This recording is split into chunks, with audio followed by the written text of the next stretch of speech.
Chicago and the Philippines. A comprehensive review of the week's special community events, featuring many exciting personalities, handled by the most professional Chicago Philippine Reports TV staff. Good afternoon and welcome to the Chicago Philippine Reports TV, still the #1 Filipino show in the Midwest. I'm Grilly Pascual. Welcome to our show. Today we have all the top stories from the Philippines. We also have what's happening in our own Filipino American community of Chicago. We have interesting interviews led by our very own executive producer, Miss Veronica Leighton. We have Brigitte, Cueter, Carino. All these are coming up and more afterward from our sponsors. Please stay with us.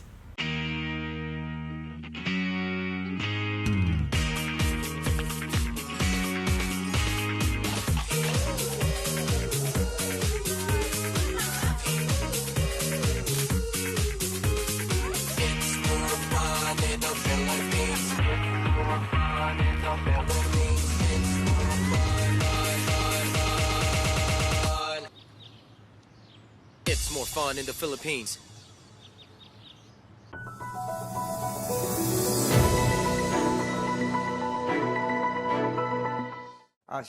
The Senate Blue Ribbon Committee has wrapped up its probe into the controversial 2.4 billion peso laptop project of the Department of Education. The panel's chairman, Senator Francis Tolentino, says all parties were given 2 weeks to submit their comments before releasing a final report. Tolentino hopes to issue his committee's findings before Christmas. But this early, the senator sees a possible conspiracy to commit plunder by purchasing overpriced but underpowered laptops for teachers. Tolentino believes the presentation made by audit officials during the hearing highlights the supposedly inferior quality of the laptops purchased by DepEd compared to other brands. The Commission on Audit presented a side-by-side comparison of the laptop brand approved by DepEd and a unit of a losing bidder. The two laptops were put through its paces involving their speed and other performance benchmarks. In all parameters, the Dell laptop purchased by DepEd performed poorly.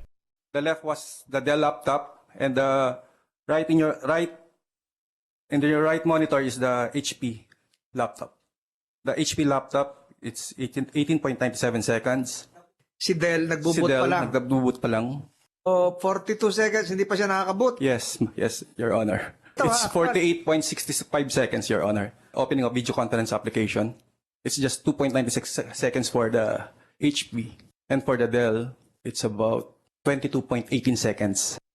But officials of Dell EMC Philippines and the company that supplied the laptop to DepEd were quick to downplay the COA assessment.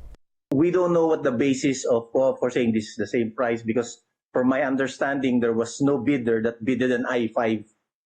I think the closest one that was bidded by ASI is an i3. So the model here that's used in the video is an i5. So definitely an i5 will be hands down faster than a Celeron. I'm not sure whether the comparison was apples to oranges, but even if it were, the problem is the HP supplier was disqualified. Hindi ko alam kasi kung pareho eh. Ngayon, ang pinag-uusapan ho dito, yung technical specs na minimum or better. Aguirre insists that DepEd's procured laptop was more expensive compared to the units bought for the agency by the procurement service of the Department of Budget and Management on June 16, 2020. According to Aguirre, those laptops cost only 32,500 each and has a faster processor, which is cheaper compared to the more than 58,000 peso price tag for a unit of the winning bidder. The COA official further argues, based on their market survey, the price of the laptop given to teachers only costs between 22,490 to 25,000 peso each, making them overpriced by up to 159%. Anything that is in excess by 10% of the prevailing and current market price is considered excessive. That's our rule, sir. The audit team recommended the fraud audit be conducted on a complaint emailed by an alternative learning system mobile teacher. Kailan magsisimula yan? Ongoing na nasa central office namin. Many of the purchased laptops have yet to be distributed. Aguirre says there are still 1,678 laptop units in the DepEd stock room. Ay ako, nanghihinayang na talaga rito. So, ibig sabihin, 1,678 teachers Are deprived. would have benefited. Yes. And per teacher, lagyan natin ng times 30 students. Ilan na yon? 48,000? Students would have benefited. In the meantime, DepEd and PSDBM officials were also confronted about their Viber exchanges regarding the laptop project. Senators see this as another evidence that the project was undertaken without a legitimate memorandum of agreement that would serve as its legal cover. Tolentino also questions why Bayanihan 2 funds were used for the laptop project. The program's budget, which was part of the Bayanihan to Recover as One Act or Bayanihan 2, was originally meant to fund mobile phone loads for public school students. A surprise turn of events. In the murder case of veteran broadcaster Percy Mabasa, more popularly known as Percy Lapid, the supposed middleman who allegedly ordered the killing is confirmed dead. That's according to Justice Secretary Jesus Crispin Boying Rimulya. The middleman allegedly died on October 18th. The same day, the alleged gunman Joel Escorial surrendered to authorities. October 18 at pronounced dead at 3 o'clock in the afternoon. That's the report given to me. Ang reason nila, parang sinasabi nila na he was rushed to the hospital at 2:30, unable to breathe. They tried to revive him and he was dead. So the autopsy is the best way to find out. A scientific way to do it. Ang name ng tao ay si Crisanto Palara Villamor Jr. Villamor, the alleged middleman, was said to be a person deprived of liberty who was identified through Escorial's extrajudicial confession.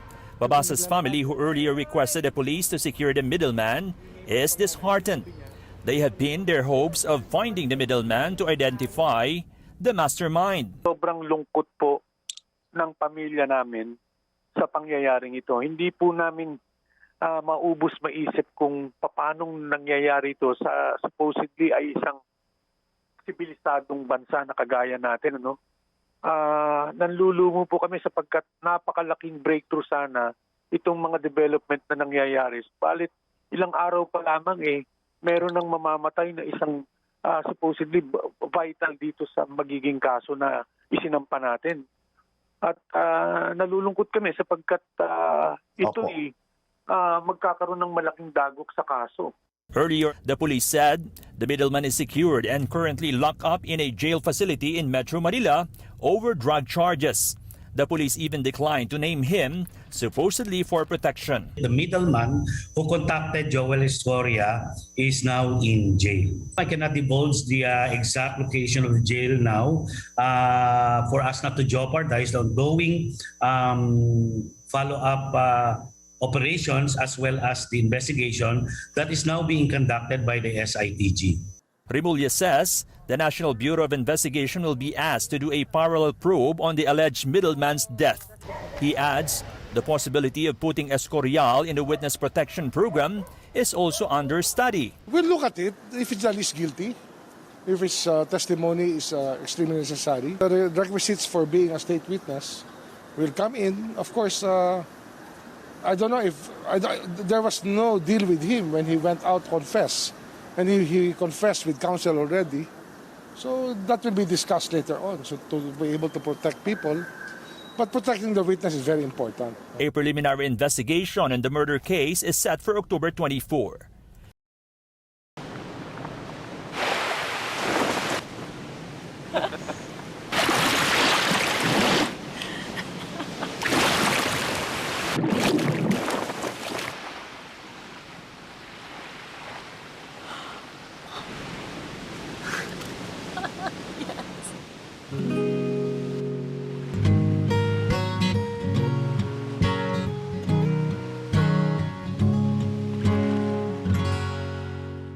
ViaTimes, vital news, vibrant views for the Filipino Asian communities in Chicago. ViaTimes for your most interesting and exciting reading and your party coverages.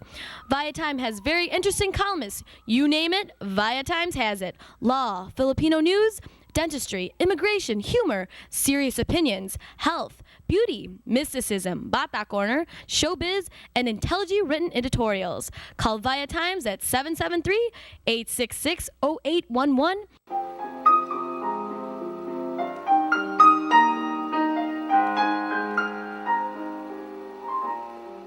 Magandang hapon po sa inyo lahat and welcome to Veronica segment of the show. Today I have a very interesting person and you will hear from him in a few seconds, and his name is Mr. Mark Albers. And Mr. Mark Albers is running as a candidate for state representative for the 15th District of Illinois. Did I say it right? That is correct. Thank you. Okay. Help me welcome Mr. Mark Albers. Mr. Mark Albers, welcome to our show. Thank you.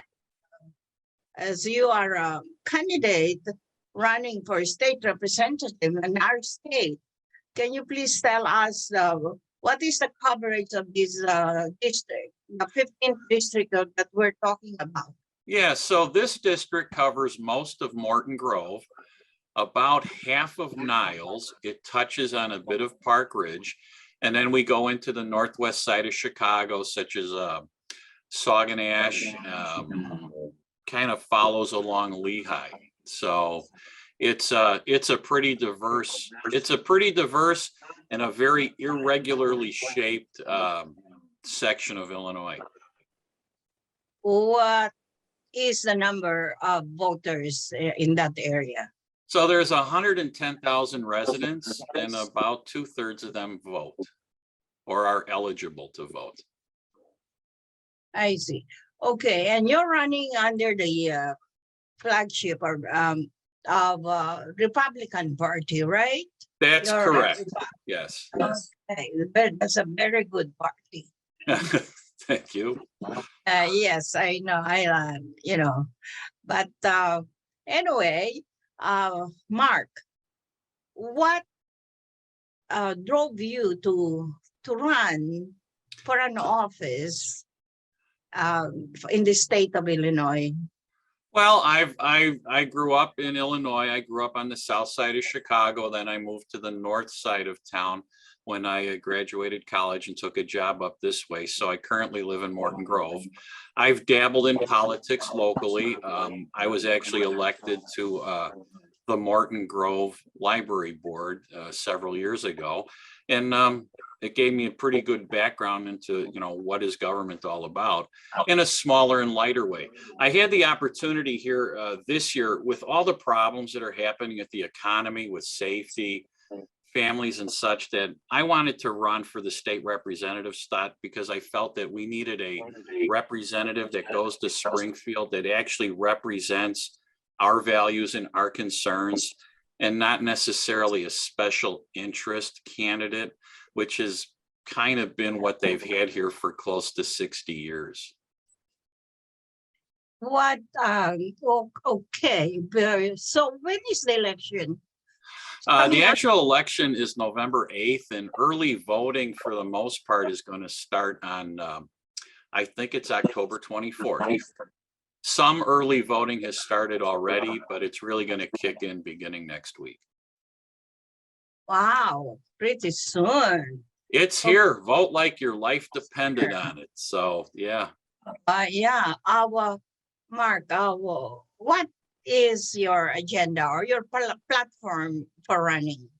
Yeah, so when you're out there talking to people, if I were to just touch on, just say the highlights of what people are talking about and what I'm concerned about, you've got safety and security being mostly first and foremost. We're concerned about our own safety and our family's safety.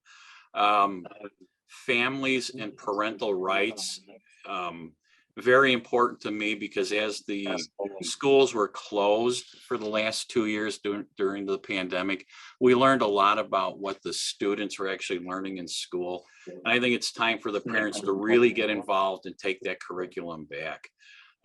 Illinois is taxed, if we're not the highest, we're the second highest taxed state in the nation. So I do not, and I will not foster more taxes or any tax increases or more fees or any new fees. If anything, we need to cut taxes. We need to cut the gas tax. We should really eliminate the tax on food like they do in Wisconsin. And Wisconsin does well without a tax on food. And also, when you look at our real estate taxes, they're really high. I'd like to adopt some of what they do in Indiana and set that maximum real estate tax amount at 1% of the assessed value of your house. So a $300,000 house would cost you $3,000 in taxes, not necessarily 12 to 15, which is what we're paying here now. So corruption is a problem in Illinois. Almost weekly, you're seeing somebody getting arrested or accused of doing something wrong. Reckless spending at Illinois, we spend far more than we take in taxes. And when they tell you they're going to balance the budget, well, they do that by increasing taxes, not by cutting spending. I want to cut spending so we can cut taxes. Healthcare is a bit of a problem. It's expensive. I'd like to open that up to more providers so we get lower cost healthcare, more people involved in healthcare, better healthcare, better quality healthcare, and eventually it's going to cost us less. There's also a little problem with mental health. So along with funding the police departments fully, I think we need to kind of couple that too with funding of for more mental health. We've kind of forgotten that segment of the population. I think it's really important we come back and address that there's some problems there. We work with the police, we fund them, we just do better overall, makes us all safer. There's a pension crisis too, which I'm sure you're aware of, being an Illinois resident. We owe a lot of people a lot of money, and we need to figure out how to fund that. They actually did work and they do deserve to get their pensions. But we need to take a new, better look at how we do that. So we need to pay that off. And really, those are kind of like the top of mind things that I would like to work on. We heard you, Mark, and wonderful. It's really nice because you're going to be representing a diverse community out there. And those are the real nice issues that we really have to really know and understand, and how to fight all those taxes that's going higher and higher every day, and other issues about the schools and mental health and other health issues in the community. But can you please tell us can you tell us about your background? What is it that you have decided to run for a political office? I put myself through college. I worked full time while going to school, almost full time. I've always been somebody who wanted to give back. I came up here to Morton Grove, 35 years ago. And after I met my wife, we got involved in our church. So I was the president of the parish council of St. Martha's. I was also on its parish finance committee. I got involved in the Morton Grove Chamber of Commerce. I was a board director. I was on its marketing committee, and then eventually elected to be the president of the board. So I've always liked to serve people, and I'm not looking for anything in return. My parents kind of instilled hard work and service in me, and I've always wanted to help others. And while I can't do it with money like really rich people can, I can kind of do it with some time and talent. So I think that I can do more for the community higher up in the political spectrum than if I was just some smaller local politician. So I'm hoping I can bring some, let's say, reasonable judgment to the position down in Springfield and help make things better for everybody. Great, terrific. And Mark, I wish you good luck and congratulations on what you're doing and in trying to help our community. I really thank you for gracing our show today. One last word to invite our viewing audience to participate in this coming up election. Yeah, so please get out and vote. The early voting starts now. If you would be so kind as to vote for me, you would punch number 42. That's 42 on the ballot. If you'd like to learn more about me, you can go to my website, which is albers415.com. It's ALBERSFOR15.com. And I would greatly appreciate your support. Terrific. And remember, punch 45? 42. 42. 42. I'm sorry. 42. Okay. 42. You got it. All right. 42. All right. So don't forget 42. Punch 2. You got it.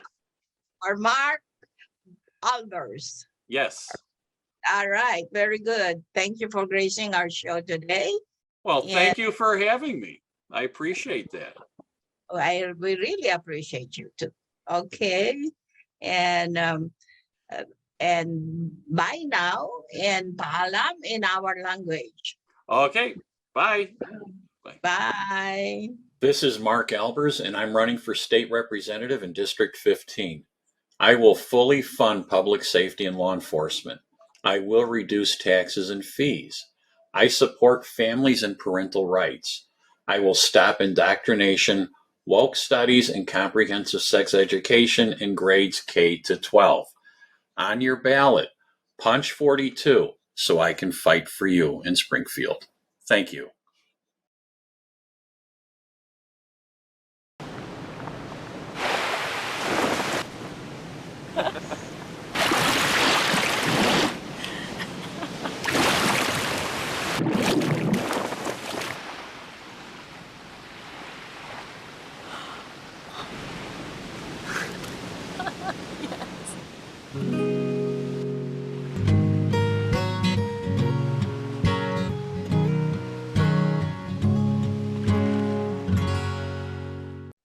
Magandang hapon po sa inyo lahat and welcome to Veronica's segment of the show today. I have a very exciting and interesting psychic medium here in our Cprtv show. And she's from North Carolina and her name is Kelly Sutcliffe. Did I pronounce your name right? You sure did. You sure did. Okay, Kelly, welcome to our show. Let me introduce Kelly first. Kelly is a psychic, very popular psychic medium, actually, author of successful books, and she's a radio host, believe it or not. And Kelly is here today to talk about her power or gift as a psychic medium, and how she's able to help some law enforcement people in finding some missing persons. Right, Kelly? That's correct. You know what?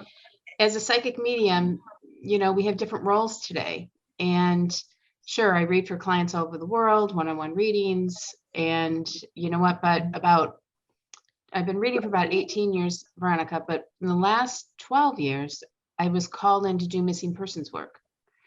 So that took on a whole nother life of work. And a lot of psychics don't want to do missing persons work because it's heavy work. And it's hard to feel, sense, you know, look at things. You know, I know more than the average person knows, right? Sadly, you know what I mean? Of oftentimes when people go missing. And the most important part, though, is there's nothing. I really truly always say I always do this for the souls on the other side. Okay, the people who have passed, who want to be found, the people to give closure to their families. So here I am. And this is an important component because, you know, we have such gravity of missing people today. And we have, you know, a lot of our police departments have been defunded. Okay. A lot of our funding went away when 9/11 happened, when our borders were, you know, to be more protected. So that funding went there. And, you know, you have that component. You also have people are tired, you know what I mean? Because you know what, in investigations. So, you know what I do is oftentimes I'm called in by families, or I've been working with detectives, you know what I mean, that will call me for my work to look at cold cases, sometimes current cases. And then I dive into a case. And normally what I do is I call it my psychic press release, and I answer the who, what, when, where, how. Okay. And I dive into it psychically to find out where these people are. I can tell oftentimes if they're in spirit, when I say spirit, when they're past, okay, or they're present still. You know, to date, we have 2,500 people go missing a day in our country. It's more than that now, I can guarantee you. That was a statistic from a long time ago. So when I work on a case, you know, like in this last case that I worked on, you know, Kyle Lasky, out of Taylor, Michigan, a mother called me to look at this case because her son had been missing from September 5th. I had gotten the case actually on the 13th and the 14th, really like around the 14th, 13th and 14th, because I was looking at a cold case from 1968. So I get calls from all different types of venues, right? Old cases, current cases.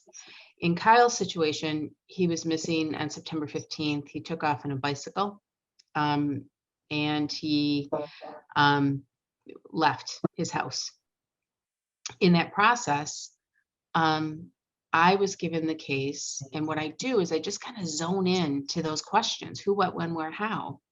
And I was able to provide the family information, and the information that kind of came in on his case there's a system that psychics use called remote viewing.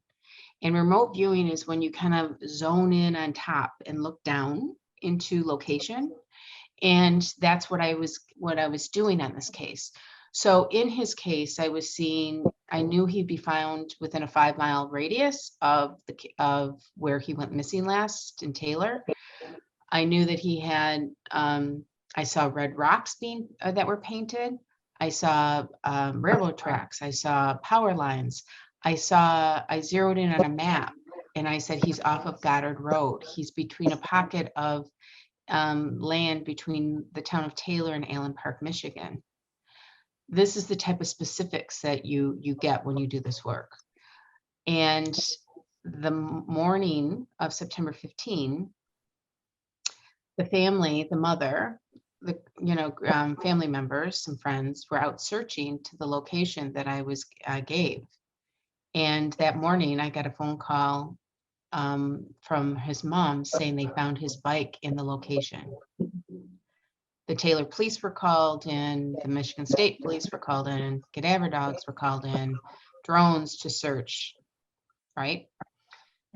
As this was going on, I was getting like real-time information from the mom. They found the red rocks. They're by the railroad tracks. We're getting, you know what I mean? They're looking at the details of things that I'd given. And you know what? They ended up finding Kyle Lasky. And unfortunately, he was deceased. So, but my evidence, when I got the case, I was able to provide within literally less than 48 hours, the evidence to where he would be found. Wow. So this is where, you know, and I did, you know, my most other recent case after that was a young man in Littleton, Colorado, where Graham Hebert was missing. And a family member calls me and says, I need help. Can you help me? I gave her all the guidance you could get. This is what you need to do. You need to get the media involved. You need to, it's been 3 weeks since he's been missing. You have to put a fire under, you know, agencies to get them busy working. Okay, that's a big component too, to keep your case alive and keep the information going. And she did all of that. I gave information to where he had passed. He was in water. He had, I saw a boot. Like spirit will be kind of funny. They'll give me like quirky things, but like look for the boot. They found a boot in the pond / lake where he was. It was his boot. So they give me directives. And again, I was able to narrow in on that. The hard part about things with this is then, you know, you kind of get into some red tape things, you know, oh, I don't know, you know, the fire department, the divers can't go in because it's cold and it's icy and, you know, harmful, you know, and then possibly then they bring the wrong, you know, attachments when they finally find his body where I said it would be, and the body goes floating. So we have this whole component that I find that, hey, I just want to give the information. You guys go do your bits after this. Like it's like a track meet. You pass the baton on, right? And you guys have to take it and research it and find it. I'm just a tool for you. But by gosh, you know what? Do it the right way. And you know, because this family, specifically the Hebert family, ended up suffering a long time for 3 weeks. And Graham was in a group home, and there should have been an Amber Alert called, and there wasn't. I mean, there's things like this that, come on, you know what? And so this was like, you know, so I was able again to provide information for the family to where he was located. And that's, to me, is when those situations happen, like anybody, it's like getting the Academy Award that we did it. You know what I mean? That we provided that we give closure, that we're able to find someone, because so many families never get that closure. And you know what? I just do my best to try to figure that out. I think it's because oftentimes my work as a psychic medium, I'm a psychic, so I'm able to read people, what's happening in your futures, what's going on future-wise. But I'm a medium, and mediumship is when you connect with past loved ones to give information and give those messages off to my clients.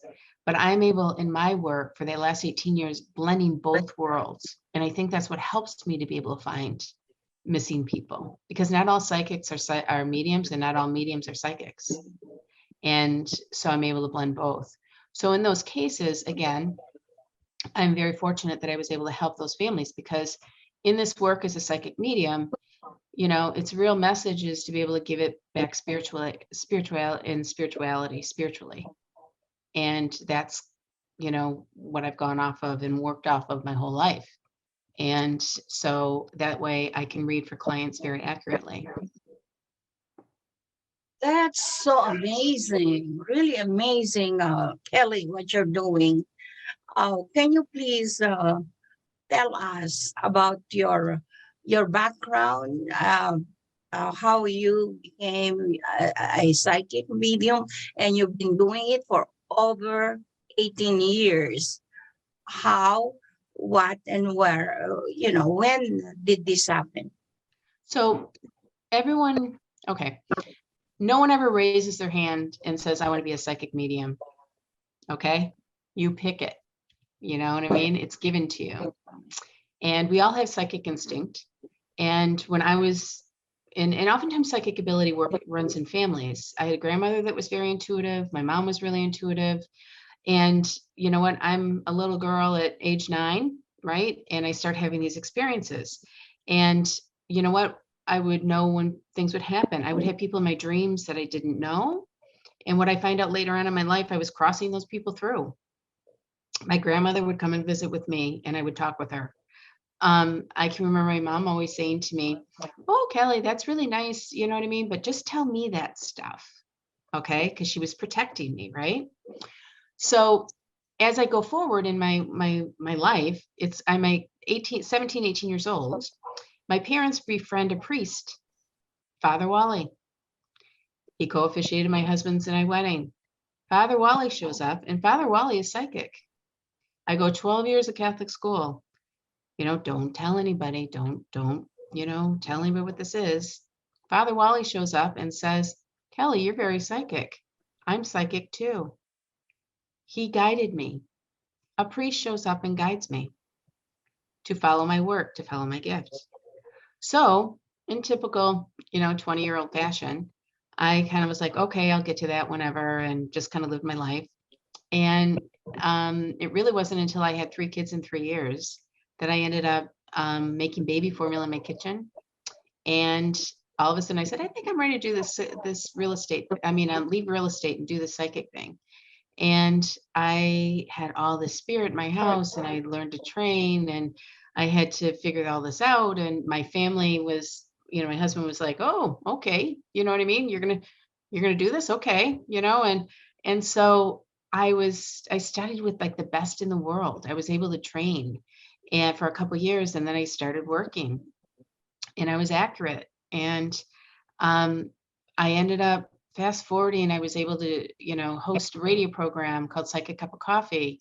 I had, all of a sudden I said, I think I'm going to write a book. And, I wrote my first book, Listen Up, the Other Side is Talking. And you know what? Then I just published another book, and it's called Spirit Speaks Within You. They've all become international bestsellers, and one has won a lot of awards. So I'm on platforms now where I've done TV and I've done radio where, you know what, I'm able to talk about this work. Back 18 years ago, I would hide behind my real estate license. Kelly, what do you do for a living? Oh, I sell real estate, because I wouldn't be able to talk about it, right? Today, everybody gets it. People are more evolved. People are intuitive. And so my children are intuitive. Boy, are they ever intuitive. But when they were little, I used to do all kinds of programs. I used to do Psychic Tuesdays at my house, and we'd sit and we'd meditate, and I'd say, Mommy has a color in her head, red, white, or blue. What color? It would be red. And they'd all say red. So I taught them intuitiveness. That's what we have to do today, is everybody can be taught intuitiveness, how to trust instinct. I always say instinct's our best friend. We need to be more best friend-like to it. Hey, Kelly, besides helping the law enforcement these days, you also do private readings, right? I do. That's really my most of my business is doing private readings. And so I read for clients all over the world. I have for, like I said, 18 years. I love, it's really funny. Like, I've always done Skype, I've done Zoom, but technology has really been a really good partner to psychic ability and readings, right? Because I can read for people in New Zealand and Africa and, England and here in the United States. And we get to see each other instead of doing it on the phone anymore. And then I do one-on-one clients here in Charlotte. So, you know what, that's my, a lot of that is my work. So. All right. We also want to hear about the books that you've written. You are a very popular book author.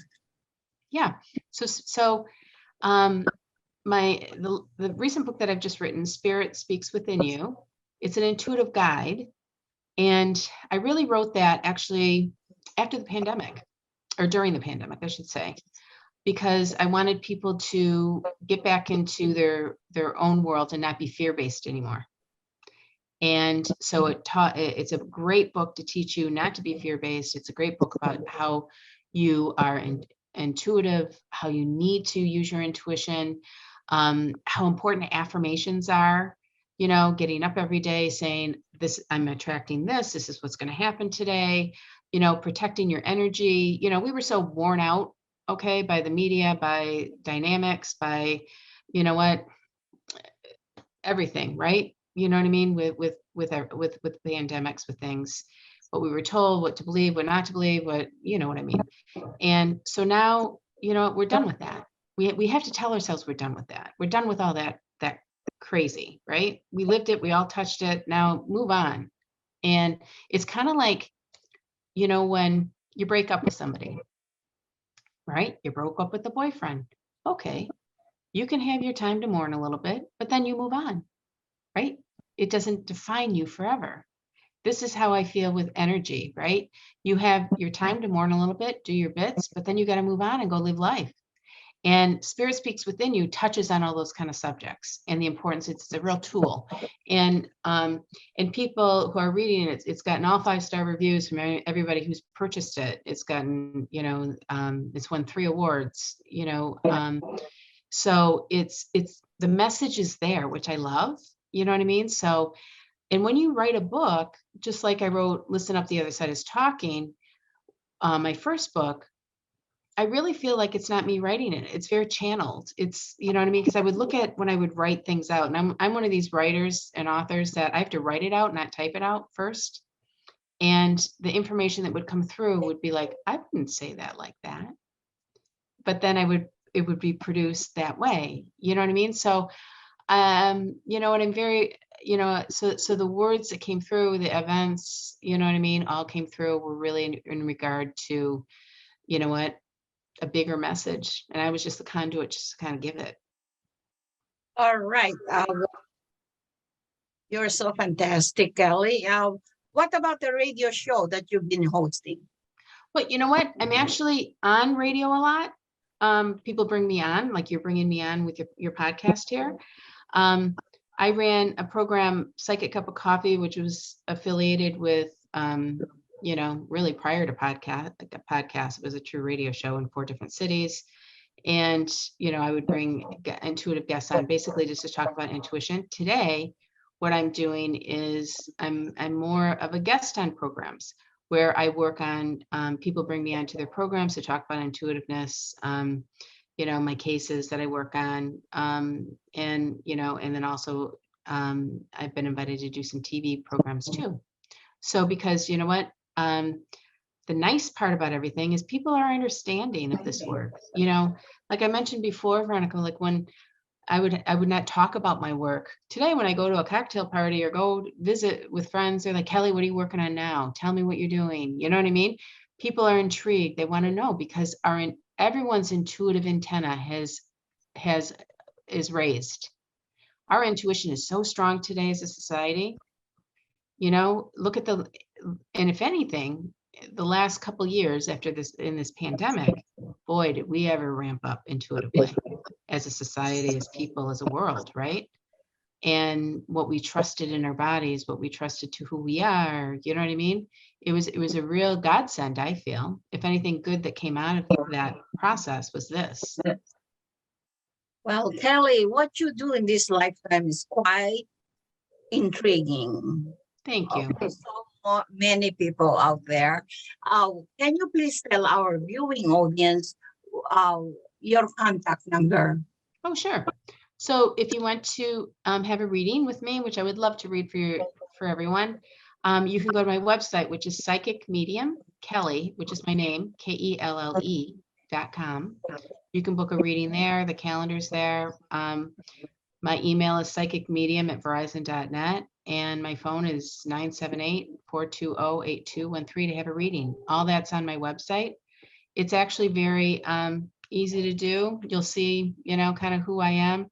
And you know what? The main thing that I want to share too is when people have a reading, it's very important that you feel comfortable. And you should never leave a reading scared. That tells me right there, the person who's reading you isn't really good. Because someone who has a reading should be comfortable. And you know what, feel great after they have a reading. And a reading, you remember, is a kind of a map to help you figure things out. So that's what's really important when you look at things. And you know what, always look for referrals, your friends, people that have had readings before, so that you know you're going to the right people. Great. Terrific. I'm really, really honored to have you on our show today, Kelly, but we're running out of time. And I know. We could talk for hours. Yes, we could talk for hours. Love it. I really love it. I thank you for gracing our show today. And we can invite you in the future to talk about more psychic things and the things that you successfully been doing for the law enforcement and finding the missing people out there and have the family find some closure. Thank you so much, Kelly. Thank you.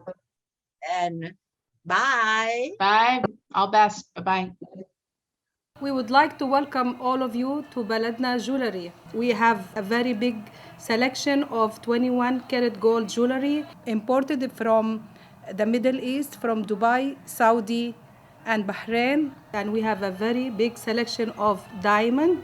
We offer free financing for 6 months, and we have a layaway system which you can leave your stuff for 3 months. We repair gold and we buy old gold. Welcome to Baladna Jewelry. Salamat po. Hello, Cprtv viewers. This is Pastor Ed once again coming to you from Faith Family Worship Center in Chicago, Illinois. I just want to share with you a short devotion, and I'm going to read a few verses from Colossians chapter 3, verses 12, 13, and 14. And these passages tell us in verse 12, "Therefore, as God's chosen people, holy and dearly loved, clothe yourselves with compassion, kindness, humility, gentleness, and patience." Verse 13, "Bear with each other and forgive one another. And if any of you has a grievance against someone, forgive as the Lord forgave you."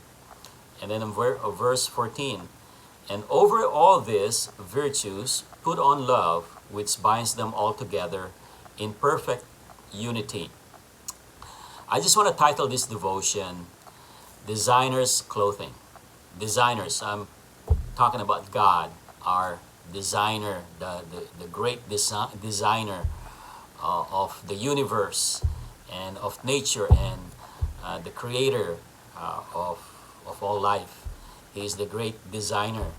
But for these particular passages, I just want to share something about what I would call the designer's clothing. And as you can see in verse 12, it says, "Therefore, as God's chosen people, holy and beloved, clothe yourselves with compassion, kindness, humility, gentleness, and patience." And so this verse tells us to clothe ourselves or put on the designer's clothing. And the one thing that you will notice right off the bat from verse 12 is that Paul said, "Therefore, as God's chosen people, holy and dearly loved." So don't forget those three things. We are God's chosen people, holy and dearly loved. And once we have a relationship with God's Son Jesus, we are called holy, dearly loved, and chosen people. And this designer's clothing that I'm talking about is they don't easily wear out. Okay, unlike the physical clothing that we have, over time they will wear out. But when we clothe ourselves with the designer's clothing, namely compassion, kindness, humility, gentleness, patience, forgiveness, and love, they will never wear out as long as we keep on using them, we keep on applying them in our lives. They are eternal. They are part of us. And also, the designer's clothing is something that's not so expensive. Okay, you don't pay for this. It's free. It's been bought by the Lord Jesus Christ at the cross of Calvary. Because once we receive Christ as Savior and Lord, then the life of Jesus begins to live in us. It's no longer I that lives, but Christ who lives in us, Galatians chapter 2, right? And so Jesus purchased our salvation, our redemption. And as holy, chosen, and beloved people of God, we have this available clothings, designer's clothing, compassion, kindness, humility, gentleness, patience, love, forgiveness. And these are beautiful Christian virtues or Christian graces that we can put on every single day. Every single day. And the other thing I'm going to talk about, this designer's clothing, is that, people tend to say dress to impress, right? But in this particular designer's clothing, this is to dress to bless. This is to bless other people, to be a channel of blessings, and to show compassion, kindness, humility, gentleness, and patience to others, forgiving them, forgiving those who hurt us. It says here, bear with each other and forgive one another if any one of you has a grievance against someone. And then it says, forgive as the Lord forgave you. And over all of this, put on love, which binds them all together in perfect unity. So love has to be the foundation. Love has to be the motivation. Love has to be at the forefront of all that we do, because that's what makes it authentic and genuine when we show compassion, kindness, humility, patience, gentleness, love, and forgiveness to others. And so these are beautiful passages, and I hope you are blessed upon hearing them, or I would encourage you to read Colossians chapter 3. These are wonderful, anointed, blessed words of God. So thank you again for joining us. God bless you, and until next time.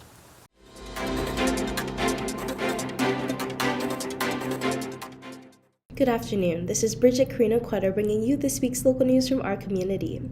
Governor J.B. Pritzker and the Illinois Finance Authority announced the launch of a statewide PACE, Property Assessed Clean Energy Program, to spur investment in electric vehicle charging stations, energy efficiency, and water conservation, and to stimulate the growth of renewable energy and resilient building design throughout Illinois. The Illinois Finance Authority PACE program, now available to all Illinois counties and municipalities, is designed to reduce costs, improve service delivery, and create uniformity in Illinois' commercial property assessed clean energy (CPACE) financing market.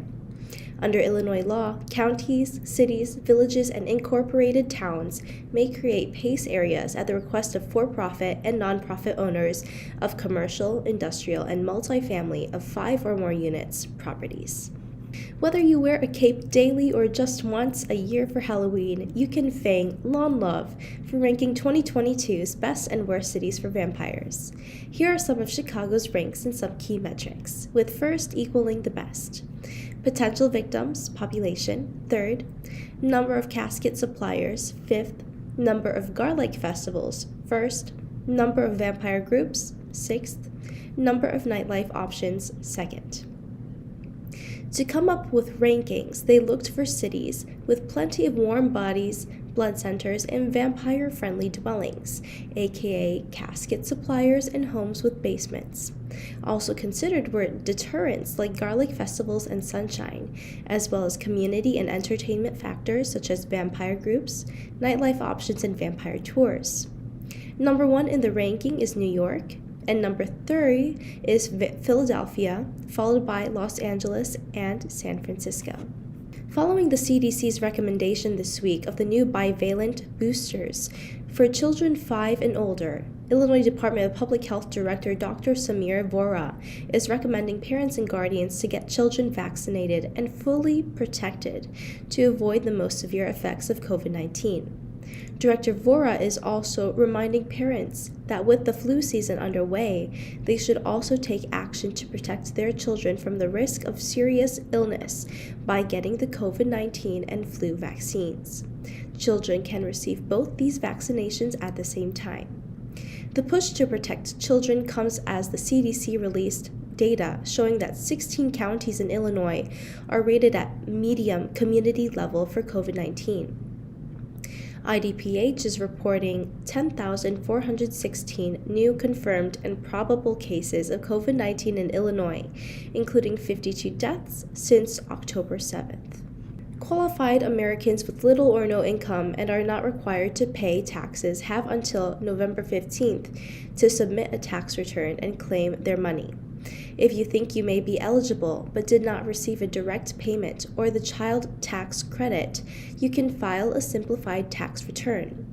If you did not file taxes by the April 15th deadline, you will only have until October 17th from April 2020 to December 2021. The federal government sent out 3 rounds of checks to individuals totaling $931 billion. U.S. citizens who made less than $75,000 or married couples with incomes below $150,000 were eligible for all 3 payments. Renting is at the highest level in half a century, with a whopping 43.7 million U.S. households currently living in rented apartments. as the dream of home ownership is taking a back seat for many Americans nationwide, renting is changing the structure of urban areas at a more local level. Zip codes.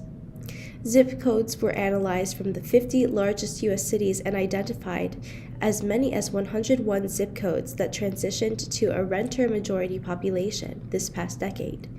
Chicago holds 3 zip codes where living in a rented apartment became the new status quo, with an additional 28 further reinforcing their renting status. The Illinois Department of Agriculture, IDOA, will host the first Illinois Products Fall Farmers Market. The fall market will be Saturday, October 15th from 9 a.m. to 2 p.m. at The Shed on the Illinois State Fairgrounds.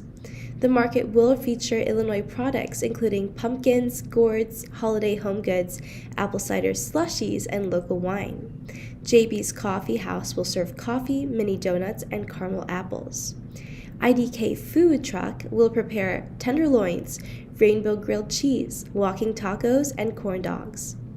The Illinois Products Fall Farmers Market will feature free kids activities: face painting, balloon animals, pumpkin decorating, and tie-dye. Wear a Halloween costume and visit the information booth for a fun surprise. Enjoy live music from Old Soji and Robert Sampson throughout the day. That's all for today. Thank you for watching the news this week. This is Brigitte. See you next time.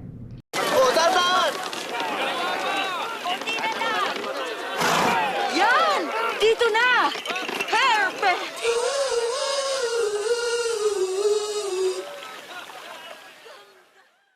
And that's our show for today. Thank you all for watching Chicago Philippine Reports TV.